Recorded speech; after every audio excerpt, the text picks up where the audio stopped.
যখন আপনি সংসদে সংরক্ষিত আসন সেসব যখন আপনি কোনো নির্দিষ্ট দলের কারো সমঝোতার মাধ্যমে কিংবা কোনো লবিং এর মাধ্যমে কিংবা কারোর সাথে ভালো সম্পর্ক থাকার কারণে যখন কাউকে আপনি সেই জায়গাটাতে নিয়ে যান, তখন আসলে যে নারীর ক্ষমতায়ন বলেন বা পিছিয়ে পড়া জনগোষ্ঠীর যে রিপ্রেজেন্টেটিভ, সেটা কিন্তু আসলে নিশ্চিত হয় না। সেই জায়গা থেকে আমরা ইনকিলাব মঞ্চ মনে করি সংসদে যে নারীরা যাবে, দেশের সর্বোচ্চ যে স্থানটা, যে পলিসি মেকিং এর যে একদম সরাসরি যে অংশগ্রহণ, আমরা মনে করি সেই জায়গায় যাদের রিপ্রেজেন্টেটিভ থাকবে তাদের সেই কোয়ালিফিকেশনস গুলো থাকতে হবে এবং তাদের নির্বাচন কিন্তু করতে হবে নারীদেরকে, যেহেতু তারা নারীদেরই রিপ্রেজেন্টেটিভ। তো আমাদের সাথে জয়েন করেছেন, আমি অনেক ধন্যবাদ জানাচ্ছি এবং ওয়েলকাম জানাচ্ছি ফাতিমা তাসনিম জুমা। ফাতেমা তাসনিম জুমা হলেন মেম্বার সেক্রেটারি ইনকিলাব মঞ্চের। তো ডক্টর শিব্বির যেই প্রস্তাবনাটা দিয়েছে, আমরা দেখেছি ইনকিলাব মঞ্চের পক্ষ থেকে এই প্রস্তাবটাকে এন্ডোর্স করা হয়েছে। তো ফাতিমা তাসনিম জুমা, আপনার কাছে আমার প্রশ্ন যে এই প্রস্তাবনাটা যে শুধুমাত্র মহিলাদের ভোটের মাধ্যমে মহিলাদের সংসদে পাঠানো, এতে করে মহিলাদের এম্পাওয়ারমেন্টটাও বাড়বে, তারা নিজেরা একটা নিজেদের প্রতিনিধি সিলেকশনের জন্য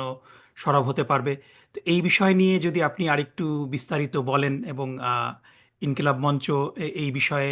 কি ভূমিকা পালন করছে কিংবা করার পরিকল্পনা করছে, আপনি যদি একটু বিস্তারিত আমাদের সাথে শেয়ার করেন, আমরা খুশি হব। ধন্যবাদ আমাকে সুযোগ করে দেওয়ার জন্য। প্রথমত যদি বলি, ইনকিলাব মঞ্চ যে প্রস্তাবনাটা আমরা রেখেছিলাম যে নারীদের সরাসরি ভোটেই নারীদের যেটা অংশগ্রহণ সংসদে, সেটা যাতে নিশ্চিত করা হয়, এটা এজন্যই করা। আমরা বিগত বছরগুলোতে দেখেছি যে নারীর এই যে একটা নারীর যে সংরক্ষিত আসন, কাইন্ড অফ কোটা, এটা যদি আমরা অ্যাফার্মেটিভ অ্যাকশন হিসেবে দেখি, সেই জায়গা থেকে এটা এই জন্যই করা যাতে হচ্ছে নারীদের যেটা পিছিয়ে পড়া রাজনীতিতে, সেটাতে যাতে তারা অংশগ্রহণ বাড়ে, কিংবা তাদের যে রাজনীতিতে অংশগ্রহণ থেকে শুরু করে তাদের পলিসি মেকিং এ যে তাদের যে ভূমিকা, সেটা যাতে বাড়ে। তো সেই জায়গা থেকে যদি আমরা চিন্তা করি, যখন আপনি সংসদে সংরক্ষিত আসন সেসব যখন আপনি কোনো নির্দিষ্ট দলের কারো সমঝোতার মাধ্যমে কিংবা কোনো লবিং এর মাধ্যমে কিংবা কারোর সাথে ভালো সম্পর্ক থাকার কারণে যখন কাউকে আপনি সেই জায়গাটাতে নিয়ে যান, তখন আসলে যে নারীর ক্ষমতায়ন বলেন বা পিছিয়ে পড়া জনগোষ্ঠীর যে রিপ্রেজেন্টেটিভ, সেটা কিন্তু আসলে নিশ্চিত হয় না। সেই জায়গা থেকে আমরা ইনকিলাব মঞ্চ মনে করি সংসদে যে নারীরা যাবে, দেশের সর্বোচ্চ যে স্থানটা, যে পলিসি মেকিং এর যে একদম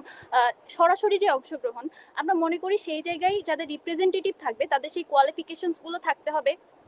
এবং তাদের নির্বাচন কিন্তু করতে হবে নারীদেরকে, যেহেতু তারা নারীদেরই রিপ্রেজেন্টেটিভ। তো এখন আমাদের যেটা প্রস্তাবনা ছিল সেটা হচ্ছে, যখন ভোট হয় আমরা দেখি যে সনাতনী পদ্ধতি বা এখন যে প্রচলিত পদ্ধতি, সেটাতে হচ্ছে যখন ভোট দেওয়া হয় তখন হচ্ছে ভোট কেন্দ্র থেকে আর কি প্রকাশ করা হয় কত পার্সেন্ট নারী ভোট পড়েছে বা কত পার্সেন্ট পুরুষের ভোট পড়েছে। সেই জায়গা থেকে যাতে একজন কেউ যদি মনে করে যে আমি যদি একজন নারী যদি মনে করে যে আমি বিএনপি কে ভোট দিলে আমি সেখানে সেফ ফিল করছি, বা এই জায়গাতে আমি নারী রিপ্রেজেন্টেটিভ দেওয়ার ক্ষেত্রে আমি বিএনপির যে লিস্টের কথা বলছিলেন শিব্বির ভাই, আমরাও সেটাতেই আর কি একমত প্রকাশ করি যে যে কোনো দল যখন হচ্ছে নির্বাচনী ইশতেহার দিবে বা যে কোনো নির্বাচনী প্রচারণা করবে, তখন তারা যাতে একটা লিস্ট প্রকাশ করে যে তারা সংসদে কাকে কাকে সংরক্ষিত নারী আসনে পাঠাতে চায় বা সেখানে কারা কারা থাকবেন, যদি তারা পার্সেন্টেজ আকারে যেহেতু এটা বন্টন করা হয় যে সংসদের যে আসনগুলো, তো সেই জায়গা থেকে তারা যদি এই লিস্টটা প্রকাশ করে, তখন হচ্ছে একজন নারী বুঝতে পারবে যে এই দলের কোনো রিপ্রেজেন্টেটিভকে বা আমি ভোট দিলে সেই জায়গায় আমার নারী যে রিপ্রেজেন্টেটিভ হবে সে কে হবে, তার কোয়ালিফিকেশনস গুলো কি কি, এটা সব আমরা জানতে পারবো। সেই জায়গায় যদি সে সেফ ফিল করে, তখন সেই জায়গাতে সে ভোট দেবে। তার কাছ থেকে সেখান থেকে যেটা নিশ্চিত হবে সেটা হচ্ছে একজন নারী জানতে পারবে সে তার রিপ্রেজেন্টেটিভ হিসেবে কাকে পাঠাচ্ছে, তার কোয়ালিফিকেশনস কি। এবং সেই ক্ষেত্রে যেটা হবে, আমরা আরো একটা যেটা প্রস্তাব করেছি সেটা হচ্ছে, এখন তো যে প্রচলিত পদ্ধতি, সেখানে যে নারী রিপ্রেজেন্টেটিভ তার কোনো নির্বাচনী আসন নেই, বা সে কোন আসনের হয়ে হচ্ছে সংসদে রিপ্রেজেন্ট করছে তারও কোনো সুনিশ্চিত বা সুনির্দিষ্ট কোনো নেই বা কাঠামো নেই। তো সেই জায়গা দিয়ে আমাদের যে প্রস্তাবনা, তার যাতে নির্দিষ্ট কোনো আসন বরাদ্দ করে দেওয়া হয় এবং সে যাতে বুঝতে পারে যে ওই যে এলাকার সেই এলাকার নারীদেরই সেই রিপ্রেজেন্টেটিভ এবং তাদের কথাগুলো তাকে সংসদে উপস্থাপন করতে হবে। তো সে তার বেসিসে যাতে একজন নারী তার নিজের চয়েসে যে সে কাকে পাঠাবে বা সে কার মাধ্যমে তার কথাগুলো সংসদে উপস্থাপন করাবে, পলিসি মেকিং এ নারীদের যেসব পিছিয়ে পড়া নারীদের কথা, নারীদের যেসব অংশগ্রহণের বৃদ্ধি বা তাদের যেসব প্রয়োজনের কথা সেসব কারা বলবে। তো এই আর কি আমাদের ইনকিলাব মঞ্চ থেকে আমাদের প্রস্তাবনা, যাতে নারীর সরাসরি ভোটে পার্সেন্টেজ আকারে যেই আসনে যেই দল হচ্ছে যত পার্সেন্টে ভোট পাবে সে যাতে সেই অনুপাতে সংসদে পাঠায়, এবং সেই অনুপাতে একজন নারী যাতে জানতে পারে সে কাকে সংসদে পাঠাচ্ছে এবং তার কথাগুলো কোন কোয়ালিফিকেশনের কোন নারী তার হয়ে কথাগুলো বলছে। আপনি ডেফিনেটলি আপনাদের ইনকিলাব মঞ্চ জুলাই স্পিরিটকে ধারণ করে, এবং আমরা দেখেছি যে জুলাই আন্দোলনে অনেকেই মনে করেন যে জুলাই আন্দোলন সফল হয়েছে। এটার সবচেয়ে বড় কারণ হলো যে এখানে ব্যাপকভাবে আমাদের মা এবং বোনরা পার্টিসিপেট করেছেন, এবং এটাই ছিল এই জুলাই মুভমেন্টের একটা বড় সিগনেচার। কিন্তু আমরা সেই ফিমেল পার্টিসিপেশনটা, মুভমেন্টের ফিমেল পার্টিসিপেশনটাকে কিন্তু আমরা মেইন স্ট্রিম রাজনীতিতে আমরা আত্মীকরণের যেই প্রক্রিয়া সেটাকে দেখছি না। তো আপনারা একটা প্রেশার গ্রুপ হিসাবে রাজনৈতিক দলগুলার সাথে আপনাদের এনগেজমেন্টে এই নারীর ক্ষমতায়নের বিষয়ে এবং স্পেশালি এই সংরক্ষিত আসনের ব্যাপারে আপনারা কি রকম রেসপন্স দেখছেন, যদি একটু আমাদের সাথে শেয়ার করেন। আচ্ছা, সবার প্রথমে যেটা বলি যে এই জায়গাটা যে আপনি অ্যাকনলেজ করলেন বা অনেকেই করে, কিন্তু তারপরেও দেখা যায় যে আমাদের জুলাইয়ে যেভাবে নারীদের স্বতঃস্ফূর্তে অংশগ্রহণ ছিল বা সেই সময় যেভাবে মেয়েদেরকে অ্যাকসেপ্ট করা হয়েছে বা বলা হয়েছে যে আপনারা আসেন, আপনারা আমাদের সহযোদ্ধা, সেভাবে জুলাইয়ের পরে আসলে কাউকেই ট্রিট করা হয়নি। খুবই সীমিত সংখ্যক মেয়ে এখন পর্যন্ত রাজনীতির মাঠে বা রাজনৈতিকভাবে টিকে আছে। তার জন্য তাকে ভীষণভাবে অনেক স্ট্রং হতে হয়েছে এবং তাকে অনেক কিছু অ্যাডপ্ট করতে হয়েছে, তাকে অনেক কিছুর সাথে মানিয়ে নিতে হয়েছে। এটা এটা সত্যি যে রাজনীতির যে অঙ্গনটা সেটা আসলেই সত্যিকার অর্থেই নারীদের জন্য খুবই কষ্টকর, এবং এই জায়গায় টিকে থাকা বিশেষ করে নারী হওয়ার কারণে এই যে জেন্ডার ডিসক্রিমিনেশন যেটা বলি, এটা রাজনৈতিক অঙ্গনে কিন্তু মারাত্মক বেশি। এটা এরকম না যে নারী হওয়ার কারণে বা তার যে গুণাবলী আছে সেসবকে অ্যাকনলেজ করতে না পারার কারণে, এটা কিন্তু এরকম না। বিষয়টা হচ্ছে যখন আপনি দেখতে পান যে একজন নারী একজন পুরুষের চেয়ে অনেক বেশি যোগ্যতা সম্পন্ন হয়ে উঠছে বা একজন নারী খুব সামনে এগিয়ে যাচ্ছে, তখন কিন্তু সেটাকে তারা একটা রিস্ক ফ্যাক্টর হিসেবে কনসিডার করে। বিশেষ করে যাদের রাজনীতিতে একটা কেরিয়ার গড়ার স্বপ্ন থাকে, তাদের হচ্ছে একটা রিস্ক ফ্যাক্টর হিসেবে মনে করে যে একজন নারী তার চেয়ে বেশি এগিয়ে যাচ্ছে। এছাড়াও যদি আপনি বাংলাদেশের একদম আপামর জনসাধারণের কাছে যান, বিশেষ করে যদি আপনি একদম রুট লেভেলে যান, তাদের মনের মধ্যে এক ধরনের আর কি এখন ভীতির সঞ্চার করে দিয়ে গিয়েছে হাসিনা যে নারী নেতৃত্ব আসলে দেশের জন্য ভালো না। এটা খুবই সার্টেন যে এরকম কিছু একটা আসবে, বা যারা অত বেশি নারী ক্ষমতায়ন বা এই টার্মগুলোর সাথে যারা পরিচিত না তাদের এরকম আসবে। কিন্তু আপনি শিক্ষিত যারা জনগণ বা আমাদের বিশ্ববিদ্যালয় পড়ুয়া যেসব ভাইয়েরা রয়েছে, তারাও কিন্তু মনে করে নারীদের বুদ্ধি কম, তাদের বুদ্ধি তাকে হাঁটুর নিচে, তারা এভাবেই আর কি কনসিডার করে মেয়েদেরকে। এবং তারা মনে করে যে রাজনীতিটা শুধুমাত্র ছেলেদের একটা ফিল্ড, যেখানে নারীরা তাদের সহযোদ্ধা হিসেবে থাকবে বা তাদের পেছনে থাকবে বা তাদের সাহায্য করবে। আর যখন কেউ কিছু করতে পারে না, যখন দেখে একজন নারী সামনে এগিয়ে যাচ্ছে, তখন সবচেয়ে বড় অস্ত্র তার ক্যারেক্টার অ্যাসাসিন করা। এখন পর্যন্ত যতজন যারা সামনে ছিল, বিশেষ করে যদি আমি 14 জুলাইয়ের কথা বলি, 14 জুলাই রাতে যখন হাসিনা যখন সবাইকে বললো যে রাজাকারের নাতিপুতি বলে সম্বোধন করলো, সেই রাতে সবার প্রথম কিন্তু যে বিদ্রোহী চেতনা, এটা কিন্তু সবার মধ্যে সঞ্চার করেছিল ঢাকা বিশ্ববিদ্যালয়ের হলের মেয়েরা। তখন তারা হলের তালা ভেঙে বের হয়ে ভিসি চত্বর রাজুর সামনে চলে আসে এবং সেখান দিয়ে হচ্ছে তারা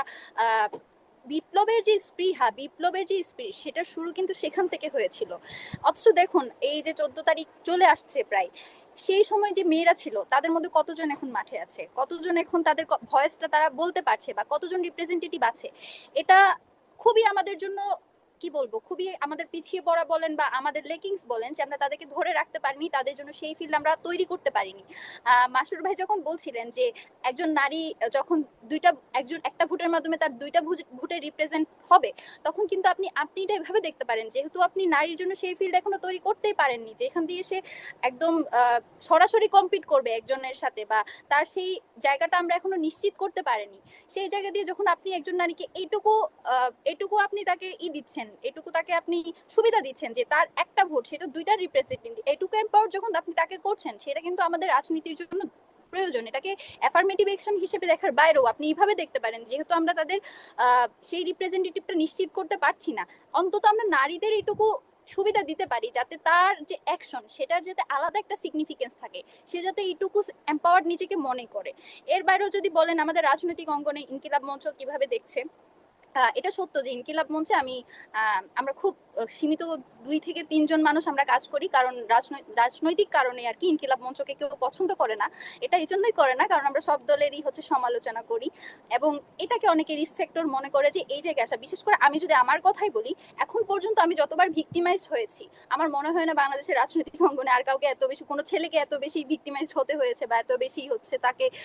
ক্যারেক্টার অ্যাসাসিনের মধ্য দিয়ে যেতে হয়েছে। তো সেই জায়গা দিয়ে অনেক বেশি স্ট্রং হওয়ার যে মেন্টালিটি, সেটা কিন্তু মেয়েরা এখনো অ্যাডপ্ট করতে পারেনি, বা বাংলাদেশের সামাজিক বাস্তবতা এটা এখনো পর্যন্ত সম্ভব হয়ে ওঠেনি। তো আমাদের যেটা রাজনৈতিক যে দলগুলো রয়েছে তাদের কাছে আমাদের যেটা প্রস্তাবনা, সেটা হচ্ছে তাদেরকে সেই ফিল্ডটা আগে এনশিওর করতে হবে যে নারী মাত্রই কেবলমাত্র যে কারোর সাথে সময় কাটানো বা তার কারোর সাথে ভালো একটা সুসম্পর্কের খাতিরেই সে কেবল একটা পদ পাবে, এটা না করে বরং যার যেটুকু যোগ্যতা আছে সেই যোগ্যতার বেসিসে আপনি যদি তাকে পদায়ন করতে পারেন, বা তার যে যোগ্য জায়গা সেটুকু যদি তার নিশ্চিত করতে পারেন, তাহলে রাজনৈতিক অঙ্গনে কিন্তু যখন মাঠে কম্পিট করার সেই মানসিকতাটা তার তৈরি হয়, এবং সে এটুকু যদি এনসিউরিটি পায় যে একজন পুরুষ যে এমপি হবে বা এমপির জন্য যে মনোনয়নের জন্য লড়বে, সেখানে আমার সাথে কোনো ডিসক্রিমিনেশন করা হবে না শুধুমাত্র আমি নারী হওয়ার কারণে, তখন কিন্তু সেইটুকু কনফিডেন্স যখন পাবে, তখন আমাদের কিন্তু আর এই সংরক্ষিত নারী আসন কোটা ওই জায়গায় যেতে হবে না। তো সবার সবশেষে যেটা বলতে চাই, বেসিক্যালি এখন যেহেতু আমরা এটা এখনো নিশ্চিত করতে পারি নারীর জন্য একটা একটা ফিল্ড যেখানে হচ্ছে সবকিছুই আমরা খুবই যেভাবে স্বাভাবিকভাবে একজন নারীকে নারী হিসেবে কনসিডার না করে একজন মানুষ হিসেবে কনসিডার করব, সেটা যতদিন না পর্যন্ত আমরা নিশ্চিত করতে পারছি,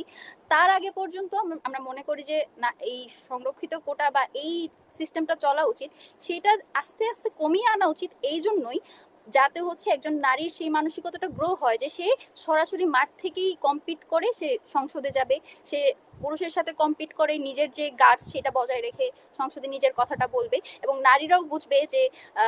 শুধুমাত্র নারী হওয়ার কারণে তার সাথে কোনো ডিসক্রিমিনেশন করা হবে না, বা শুধুমাত্র নারী হওয়ার কারণে সে আর পিছিয়ে পড়া জনগোষ্ঠী না। জুমা, আপনি আপনার কনক্লুডিং রিমার্ক করুন। কনক্লুডিং রিমার্ক বলতে যদি বলি যে আমাদের এখন যে আলোচনাটা হচ্ছে যে নারী আসন বাড়ানো কমানো বা সরাসরি ভোট, এইসব না করে আমার মনে হয় যে 50টা আসন যেটা রয়েছে সেটার মধ্যেই আর কি